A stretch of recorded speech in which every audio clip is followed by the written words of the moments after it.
The Anunnaki live on the planet Nibiru, which orbits our system. They are an ancient race of extremely developed and powerful beings and can be considered gods in human eyes. But even the great Anunnaki suffered from the terrible environmental conditions on their planet. A large crack had formed in Nibiru's ozone layer. This crack widened every decade, increasing global warming and destroying crops and animal life.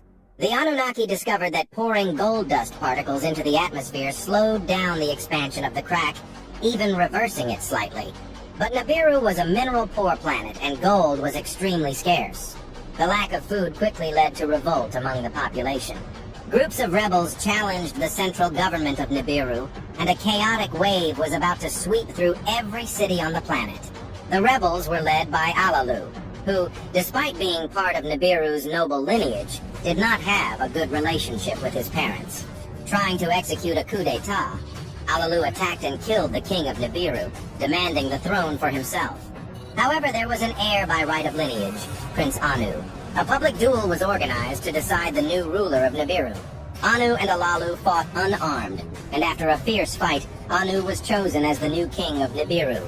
Alalu was judged for his actions, but before the sentence was handed down, he managed to steal a ship and escape from Nibiru.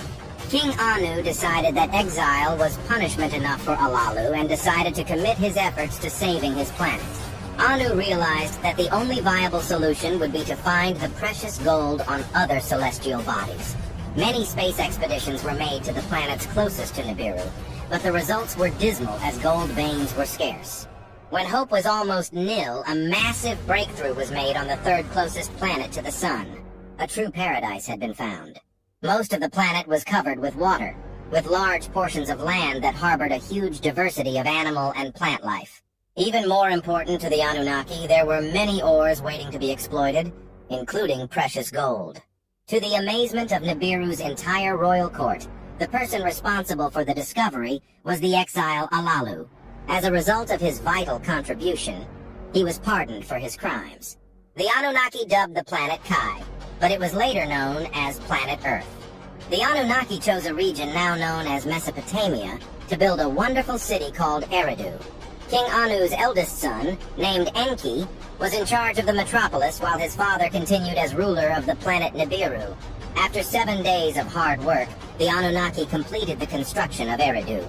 They began the processes of extracting gold, which, after being collected in considerable quantities, was sent to Nibiru.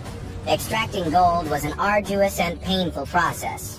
Therefore, the Anunnaki decided to resort to forced labor from an alien race called the Igigi, who had long before been defeated in battle and dominated by the Anunnaki. After hundreds of years, the planet Nibiru was practically re-established on account of the massive amount of gold mined from Earth. But the Igigi could no longer stand suffering in the gold mines and organized a full-scale rebellion. A great war inevitably occurred between the Anunnaki and the Igigi. The city of Eridu was badly damaged and many gold mines collapsed. Despite their courage and determination, the Igigi were no match for the Anunnaki in strength and technology. They were quickly subdued, but the Anunnaki realized that the Igigi had already done much to restore Nibiru, and forcing them to work would only result in new rebellions. A new solution had to be created. The Anunnaki decided to create a new race of living beings capable of working and learning but inferior to the Igigi in strength and size. To do this, the Anunnaki used the womb of a female primate that inhabited the forests and, using advanced technology, inseminated her with the Anunnaki essence. But the results were grotesque, giving rise to terrifying monsters such as Cyclops, Gorgons, and two-headed giants. The method of conception had failed. The other alternative was to use the essence of a male primate and, after modifying its DNA, to inseminate it into the womb of an Anunnaki woman. After a few months of waiting, the first baby was born, who was given the name Adamu. His skin was tanned with a reddish tint, although he was much smaller than the Anunnaki babies. Adamu was just like his creators. It was the birth of the first human being. The Anunnaki also conceived a woman named Hawa to fulfill the requirements necessary for human procreation. Centuries after the birth of Adamu and Hawa, humans represented a sizable population in the city of Eridu. The Anunnaki were pleased with the development of the humans, who soon became able to mine gold, build houses, and even plant and harvest crops. As a reward for their efforts, the humans were allowed to frequent the Eden, a sacred garden created by the Anunnaki. The beauty of human women started to attract some Anunnaki, but the relationship between the two races was strictly forbidden. But Enki himself, king of the city of Eridu, eventually fell in love with a human woman. From this relationship, the boy Adapa was born. He became a very talented and wise man, for he was the direct son of a noble Anunnaki. Adapa also had a longer life than most humans, but he was not immortal. Adapa married a woman named Titi, and they gave birth to a new line of humans who were more intelligent than the previous generation. But Ota's children also inherited the Anunnaki lust for gold and desire for power. This gave rise to violent behavior among the humans. Ota's two oldest sons, named Cain and Abel, were the closest servants of the Anunnaki, and competed with each other to see who their masters could please the most. Tired of standing behind his brother Abel, Cain waited until they were alone. Using a wooden club, he murdered his brother. Never before had a human killed another, which was a surprise to the Anunnaki. As punishment, Cain had his forehead marked with a symbol pointing to him as a murderer and was exiled from Eridu. He was condemned to live forever in the world without ever finding peace for his soul. There were other similar cases later. Against the Anunnaki orders, humans began to procreate excessively. Eridu quickly became unable to provide shelter for so many people, and food sources were scarce in Eden's garden. As the planet Nibiru was recovered, mining gold in large quantities was no longer necessary. The Anunnaki decided to expel the humans from their sacred city and garden, condemning them to live in the fields and forests. After being driven out of Eridu by the Anunnaki, the humans began to wander aimlessly around the world. But something unexpected happened. Some Anunnaki and Igigi secretly had love affairs with humans. The children generated between the Anunnaki and humans were capable of amazing things, being considered demigods who would leave their names eternalized in the legends of several peoples. Some of the most famous were Gilgamesh, Hercules, Perseus, and Samson. But the children of the Igigi with humans were bestial and evil giants who became forever known as Nephilim. They usually lived in hill caves, but attacked human dwellings and caused much trouble for the Anunnaki. Even without the Anunnaki support, the humans flourished and built cities of their own. Without the Anunnaki to dictate rules, the humans went into decadence. Thievery, debauchery, and violence were common in the cities, and it seemed impossible to control human barbarism. But everything was about to change.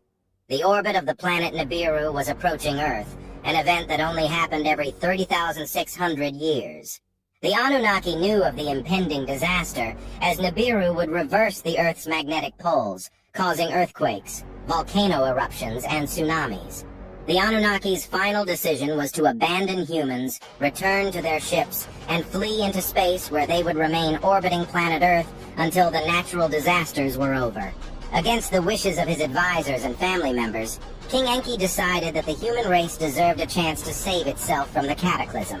He commissioned Utnapishtim, a good-natured man, to create a giant ship called the Preserver of Life in preparation for a giant flood that would end life on Earth. Even in the face of the mockery of humans, Utnapishtim dutifully carried out Enki's instructions and built the ship.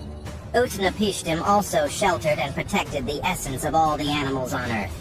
Enki ordered that the technology of the Anunnaki be used to collect the DNA of one male and one female from each animal specimen found. When the great ship was finally ready, the signs of approaching Nibiru could be felt all over the world. Those who had mocked Utnapishtim now feared the result of their arrogance.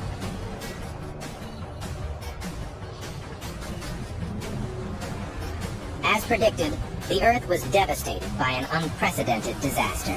Earthquakes ripped the surface of the Earth, setting up new continents. Volcanoes spewed lava and glowing smoke, incinerating everything in their path. Finally, a torrential rain raised the level of the oceans, which even covered the summit of some mountains. The splendorous city of Aidu and the Garden of Eden were destroyed, as were the terrible giant Nephilim. But despite these horrors, Utnapishtim's ship held out and floated until the water returned to normal levels, unveiling a reborn world.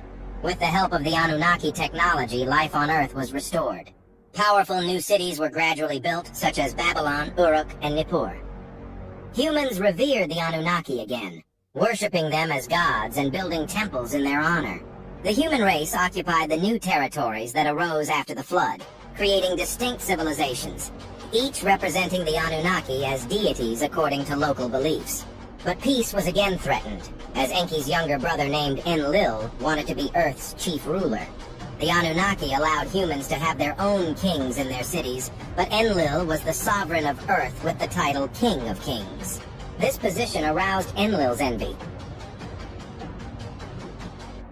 The rivalry between Enki and Enlil became greater and greater, mainly because Enlil disliked humans and despised the fact that his brother had helped them survive the flood. Enlil believed that humans were mere laborers with limited intelligence. He never agreed with the accelerated development that the human race achieved with the Anunnaki help.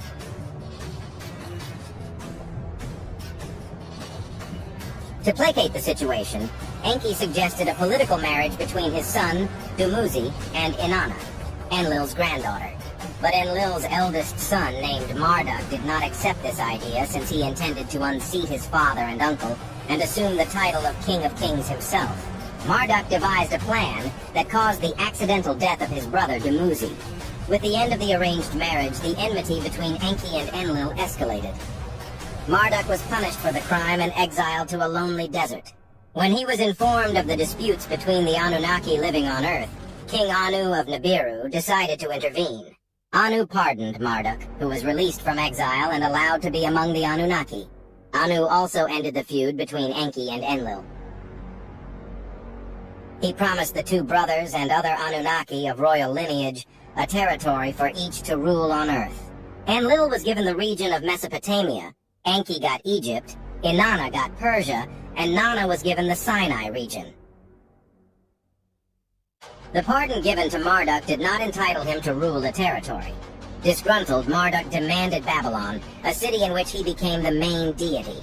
Marduk decided to challenge the other Anunnaki, and contrary to Anu's orders, taught his human subjects the secret of producing iron weapons and armor, creating the best-equipped army at the time.